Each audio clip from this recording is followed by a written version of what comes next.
क्योंकि ये वो वाहिद जनरेशन है जिसको प्रॉबेबली अपनी प्रीवियस जनरेशन से सबसे ज़्यादा कंप्लेंट रही है कि वो हमें समझते नहीं हैं। डिफरेंट रिसर्चेस बताती हैं कि जो जेन ज़ी है यानी कि आजकल के जो बच्चे हैं वो प्रीवियस जनरेशन से यानी कि अपने जो आबाओ अजदाद थे, अपनी जो पेरेंट्स हैं, उनसे रिलेटिवली आईक्यू में भी ज़्यादा हैं, जो अवेयरनेस है, एजुकेशन है, उसके अंदर भी ज़्यादा हैं, टेक्नोलॉजिकल सेवी भी हैं यानी कि टेक्नोलॉजी को समझते हैं, टूल्स जो हैं उनको समझते हैं, और इसके अलावा जो हैं वो ओपन माइंडेड लोग हैं सारे। कि ज़्यादातर सोशल मीडिया और टेक्नोलॉजी के साथ वक्त गुजारने से क्या होता है कि आपका जो अटेंशन स्पैन होता है वो कम होता है। इसके साथ साथ आपकी जो मेंटल हेल्थ है वो डिस्टर्ब होती है, और उसके साथ साथ आपका जो नींद का पैटर्न होता है वो भी डिस्टर्ब हो जाता है।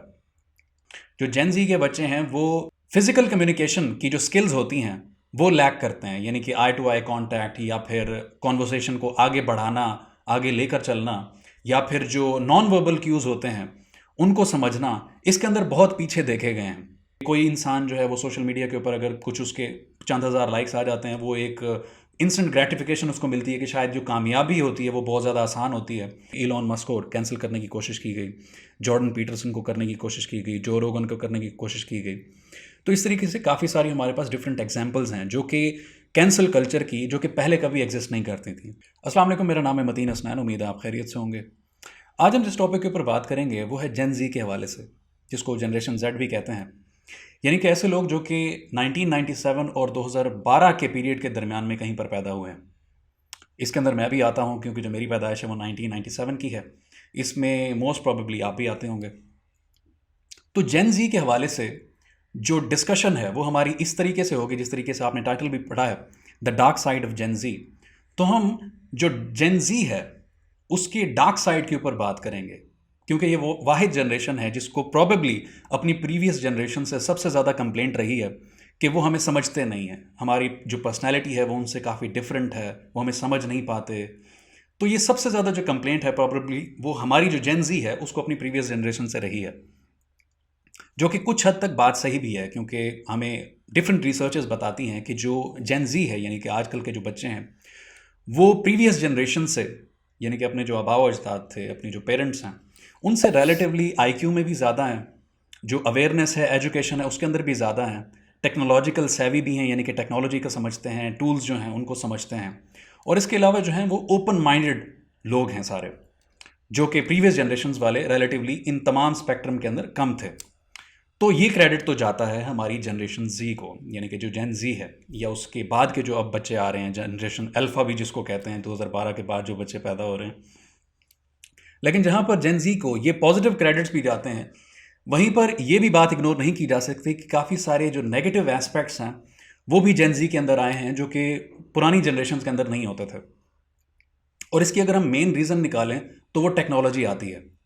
जो सबसे बड़ा क्रिटिसिज्म हमारी जनरेशन जी, जो जेन जी है, उसके ऊपर किया जाता है वो ये है कि इनको टेक्नोलॉजी की एडिक्शन है।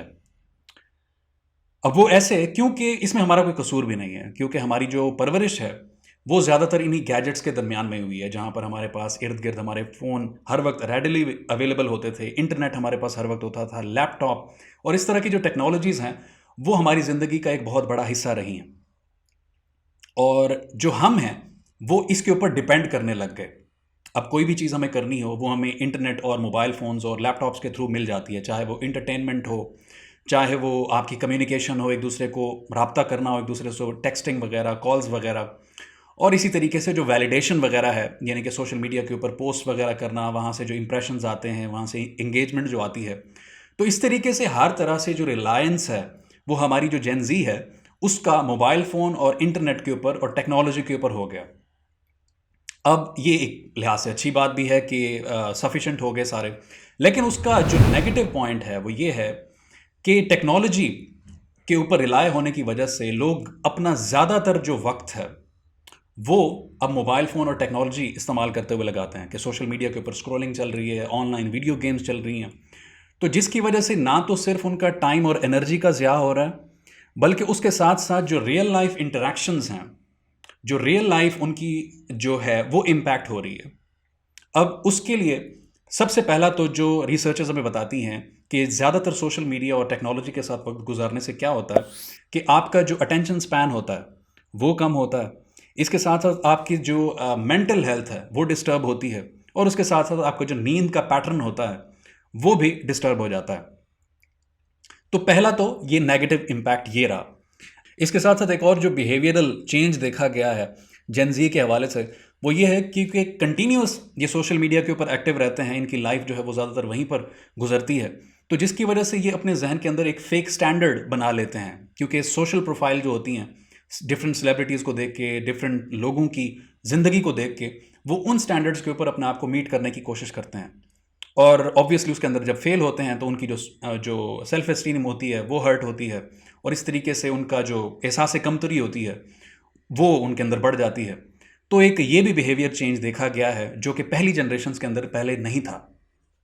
टेक्नोलॉजी पर रिलाय करने के अलावा एक और जो बड़ा क्रिटिसिज्म जेन जी के ऊपर किया जाता है वो ये है कि ये फेस टू फेस यानी कि फिजिकल जो कम्युनिकेशन होती है वो बहुत ज़्यादा कम करते हैं। और ये बात समझ भी आती है क्योंकि जो जेन जी है वो इतनी मोबाइल के साथ एडिक्टेड है और वो ऑनलाइन अपनी कम्युनिकेशन अपनी करते रहते हैं, तो वो अपने एक सेफ बबल के अंदर रहते हैं, जिसकी वजह से वो फिजिकल जो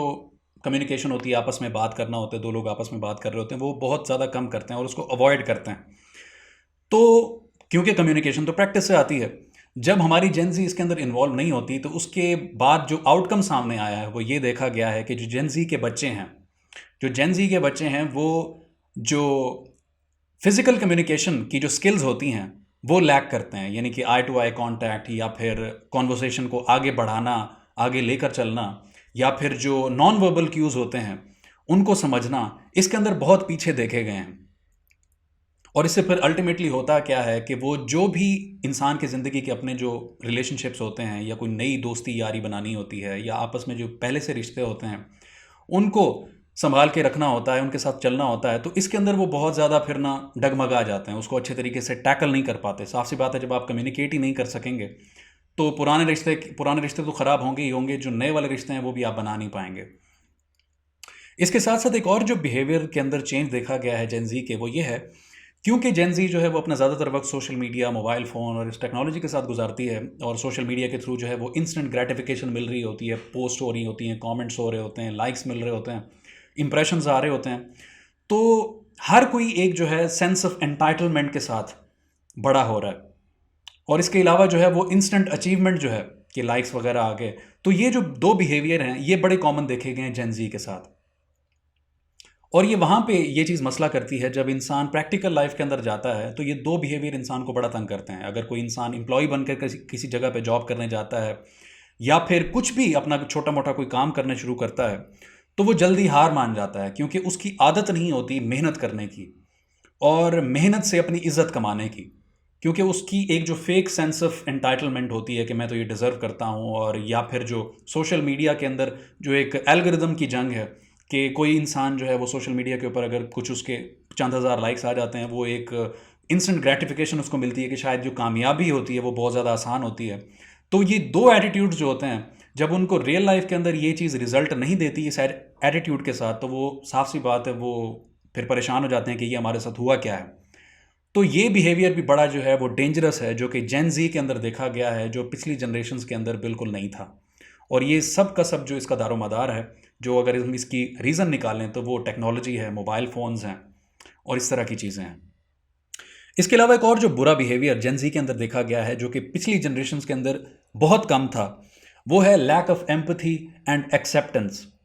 यानी कि जो डिफरेंट लोगों के ओपिनियंस होती हैं या किसी से अगर कोई गलती हो जाती है तो उसको बर्दाश्त करने की, उसको माफ़ करने की या उसको एक्सेप्ट करने की जो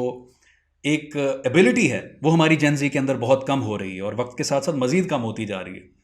और इसकी जो कैंसल कल्चर है वो एक बेहतरीन मिसाल है कि अगर किसी इंसान से अगर कोई गलती हो जाती है ऑनलाइन या फिर उसका ओपिनियन जो है वो आपके ओपिनियन से काफ़ी डिफरेंट है, तो लोग बड़ा ओपनली उसको जाके क्रिटिसाइज़ करते हैं, उसको शेम करते हैं, डाउनग्रेड करने की कोशिश करते हैं। जो उनसे बन पाता है, जितने तीखे अल्फाज वो कह सकते हैं वो जाके कह के आते हैं। अब इससे मुझे वो एक रीसेंट अपना कमेंट याद आ रहा है। मैंने प्रीवियसली 2 दिन पहले मैंने वीडियो डाली, तो उसके नीचे एक बंदे का कमेंट आ गया कि यार आपकी तो वीडियो कोई देख ही नहीं रहा, आप क्यों बोली जा रहे हो। तो भाई मैं आपको नहीं जानता, आप मुझे नहीं जानते। अगर आप किसी काम को अप्रिशिएट नहीं कर सकते तो उसको इस तरीके से एक अनजान आदमी किस तरीके से क्रिटिसाइज़ कर सकता है। तो इस तरीके से जो एक ओपन प्लेटफॉर्म, ओपन फोरम मिल गए हैं और वो लोग इसका फ़ायदा उठाते हैं, वो बिल्कुल जिस तरीके से माइक टाइसन कहता है ना कि ये जो टेक्नोलॉजिकल एरा है, ये जो सोशल मीडिया का एरा है, इसके अंदर हर एक इंसान को कुछ भी कहने की जो है वो इजाज़त मिल गई है और उसको कोई इसके कॉन्सिक्वेंसेस भी नहीं भुगतना पड़ते। तो ये वही बात है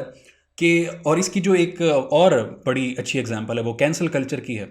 कि अगर किसी से कुछ छोटी सी गलती हो गई है या उसका जो ओपिनियन है आपसे थोड़ा सा डिफरेंट है, तो लोग उसको कैंसिल करने के ऊपर शुरू हो जाते हैं। डिफरेंट जो सोशल मीडिया प्लेटफॉर्म्स हैं उसके ऊपर हमें हर 2-4 दिन के बाद कुछ किसी न किसी के ख़िलाफ़ कोई कैंपेन स्टार्ट होती दिखाई देती है कि इसको कैंसिल कर दो। और पाकिस्तान के अंदर भी इस तरह से केसेस हैं, मेरे ख्याल में उसके आमिर लियाकत साहब के ख़िलाफ़ थी, फ़िरोज़ ख़ान जो कि लॉलीवुड का एक्टर है उसके ख़िलाफ़ थी। और इस तरीके से हमें इंटरनेशनल केसेस भी मिल जाते हैं, जैसे कि इलॉन मस्क को कैंसिल करने की कोशिश की गई, जॉर्डन पीटरसन को करने की कोशिश की गई, जो रोगन को करने की कोशिश की गई। तो इस तरीके से काफ़ी सारी हमारे पास डिफरेंट एग्जांपल्स हैं जो कि कैंसिल कल्चर की, जो कि पहले कभी एग्जिस्ट नहीं करती थी। तो ये इस तरफ इंडिकेशन इसका जाता है कि जो जेन जी है ख़ास तौर के ऊपर, जो कि सोशल मीडिया के ऊपर सबसे ज़्यादा एग्जिस्ट करती है और एक्टिव रहती है,